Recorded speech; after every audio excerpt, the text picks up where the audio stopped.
کا لشکر صدقا وفا. اللہ الرحمن الرحیم نحمدہ ونصلی علی رسولہ الکریم. آج کے درس کا موضوع ہے جلد بازی.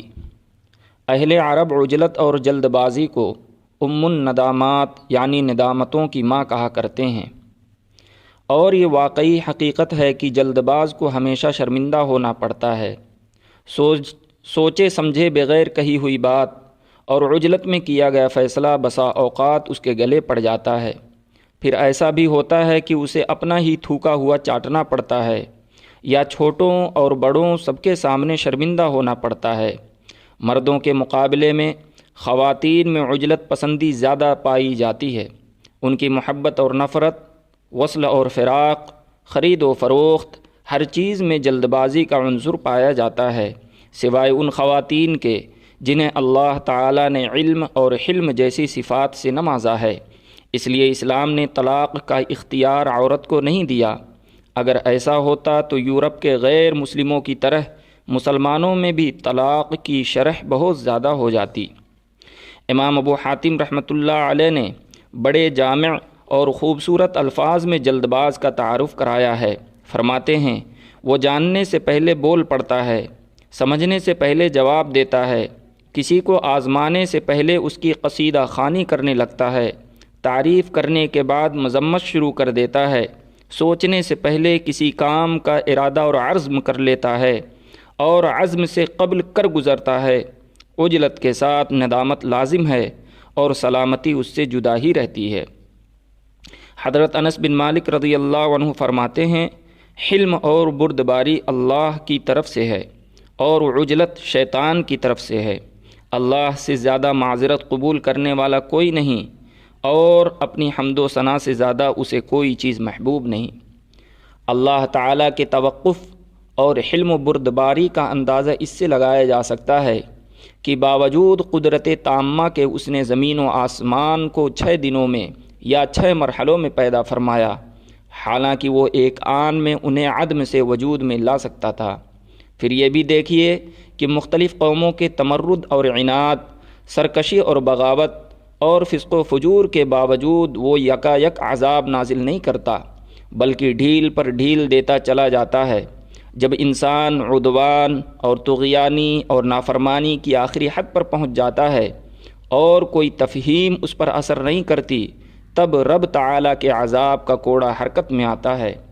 یہی صفت اللہ کے نبیوں میں بھی پائی جاتی تھی. حضرت نوح علیہ السلام نے 950 سال تک تبلیغ کی. جب قوم کسی طرح بھی سمجھنے پر آمادہ نہ ہوئی اور آپ نے محسوس کیا کہ اب ہدایت ان کے مقدر میں نہیں اور ان کے کینسر زدہ دل بالکل گل سڑ چکے ہیں، تب آپ نے ان کی غرقابی کی دعا کی.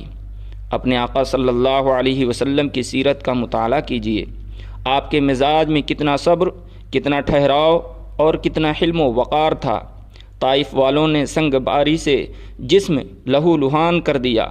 عذاب کے فرشتے تعمیل ارشاد کے لیے موجود ہوئے، مگر آپ صلی اللہ علیہ وسلم نے زخمی ہاتھ اٹھائے اور فرمایا تو بقول جالندری مرحوم رحمۃ اللہ علیہ کے یہ فرمایا ہے، الہی رحم فرما کوہسار طائف کے مکینوں پر، الہی رحم فرما کوہسار طائف کے مکینوں پر، الہی پھول برسا پتھروں والی زمینوں پر. محترم حضرات، حلم اور وقار کسی بھی انسان کے لیے باعث زینت ہوتا ہے، اور عجلت اس کی حماقت اور بیوقوفی کی نشانی ہوتی ہے. حضرت حسن بن علی رضی اللہ عنہما فرماتے ہیں، لوگو جان لو کہ حلم زینت ہے، وفا مروت ہے، عجلت حماقت ہے، سفر کمزوری ہے، کمینوں کے ساتھ نشست و برخاست بدنامی کا سبب ہے، اور فاسقوں کے ساتھ میل جول رکھنا شکوک و شبہات پیدا ہونے کا باعث ہے. حضرت ابن حبان رحمۃ اللہ علیہ کا قول ہے کہ کوئی شخص ریاست و قیادت کا اس وقت مستحق ہوتا ہے جب اس کے اندر 3 چیزیں پائی جائیں، یعنی علم، عقل اور قوت گویائی. اس کے ساتھ یہ بھی ضروری ہے کہ وہ 6 کمزوریوں سے اپنے آپ کو بچا کر رکھے، یعنی تیزی، عجلت، حسد، نفس پرستی، جھوٹ اور ترک مشورہ سے. سورہ اسراء کی آیت سے ثابت ہوتا ہے کہ جلد بازی انسان کی فطری کمزوری ہے، لیکن اس کا یہ مطلب ہرگز نہیں کہ انسان اپنی اس کمزوری پر قابو پانے کی کوشش ہی نہ کرے۔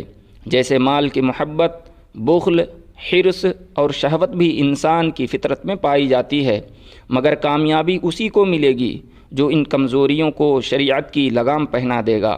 لیکن جس انسان کے لیے صفات خود لگام اور پیروں کی زنجیر بن گئیں، وہ نجات کا ہرگز مستحق نہیں ہو سکتا۔ محترم دوستو، عجلت اگر اللہ کی رضا کے لیے ہو تو محبوب ہے۔ سیدنا موسیٰ علیہ السلام اپنی قوم کو پیچھے چھوڑتے ہوئے نہایت عجلت میں طور پر پہنچ گئے۔ اللہ نے سوال کیا، اے موسیٰ، تم نے اپنی قوم سے آگے چلنے میں جلدی کیوں کی؟ انہوں نے عرض کیا کہ وہ میرے پیچھے آ رہے ہیں، اور اے میرے پروردگار، میں نے تیری طرف آنے میں جلدی اس لیے کی کہ تو خوش ہو جائے۔ ثابت ہوا کہ اگر عجلت اللہ کی رضا کے لیے ہو تو پسندیدہ ہے، اور اگر اس کی ناراضی کے کاموں میں ہو یا بلا سوچے سمجھے کوئی کام کرنے کے سلسلے میں ہو تو ناپسندیدہ ہے۔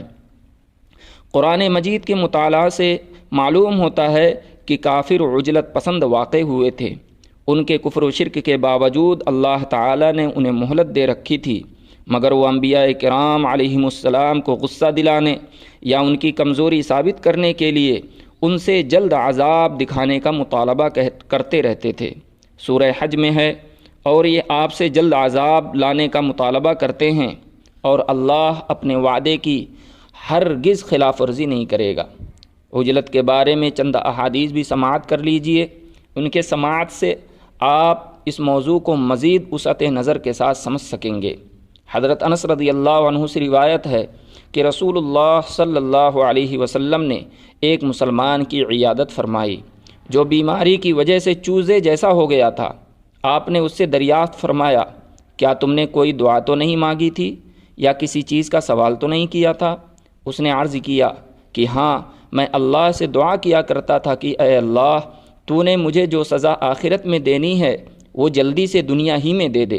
آپ نے فرمایا، سبحان اللہ، تم اس کے برداشت کرنے کی طاقت نہیں رکھتے۔